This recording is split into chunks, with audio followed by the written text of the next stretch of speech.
Hi team, and welcome back to our Introduction to Canadian Ink Effects series of printables and mini lessons. This video will serve as a summary and conclusion to the series, focusing on the story of the maple leaf, one of the most recognizable flags in the world.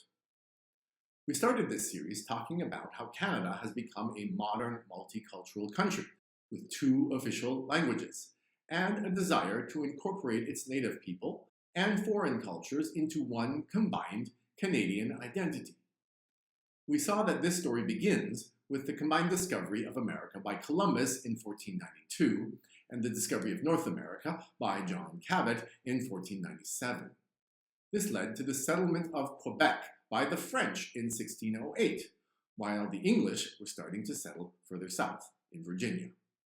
The competing English and French settlements in America collided repeatedly and once and for all in the 7 Years' War of 1756 to 63, resulting in the English takeover of Canada. But this new combined French and English Canada did not join the American Revolution. The French Canadians were actually happy to be in the British Empire, which was freer and more prosperous than the French Empire. Canada was also bolstered by loyalists from America and stayed true to the British Empire. Canada gained its independence in stages, with its first reward for loyalty being the British North America Acts, that created the Dominion of Canada on July 1st, 1867, the day that is celebrated as the birthday of Canada, or Canada Day.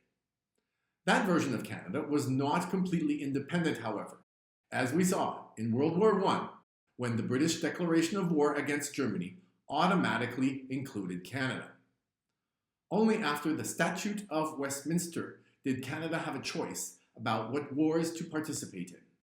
But it showed its loyalty to its mother country in World War II by joining the war voluntarily.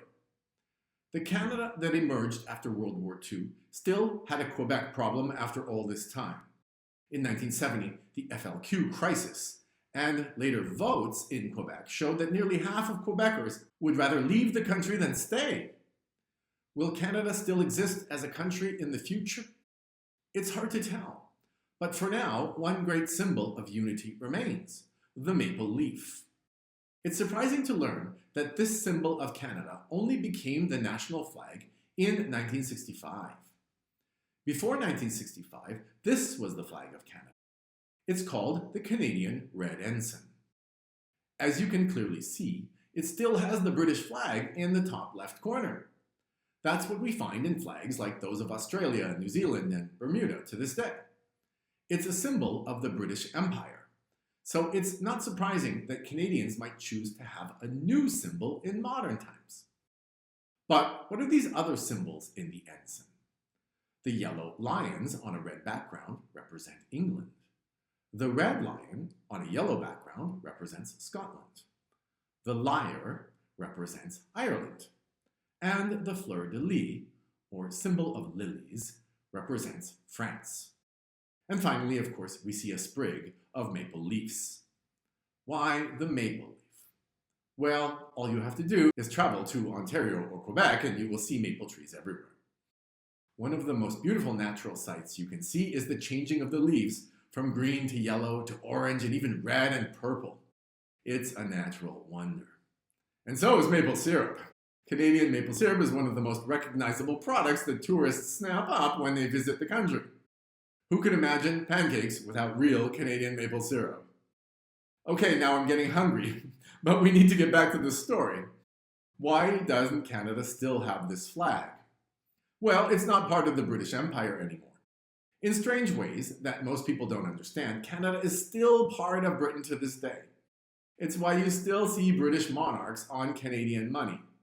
But in most ways, Canada is independent. So the Canadian government held a contest to choose a new flag to represent independent Canada. Different designs were submitted, as you can see here, and they were all quite nice, but the maple leaf was the winner. When Canadians cheer on their national hockey team or want to express their patriotism, they love to wave the maple leaf. It has become one of the most recognizable symbols in all the world. But the question still remains: will multicultural Canada survive? Many people in Canada are tired of being made to feel guilty about how natives were treated early in Canadian history. Many people who come to Canada from other countries find that what they get is not what they expected. And the people of Quebec continue to be treated with special favors that English-speaking people in Canada do not like.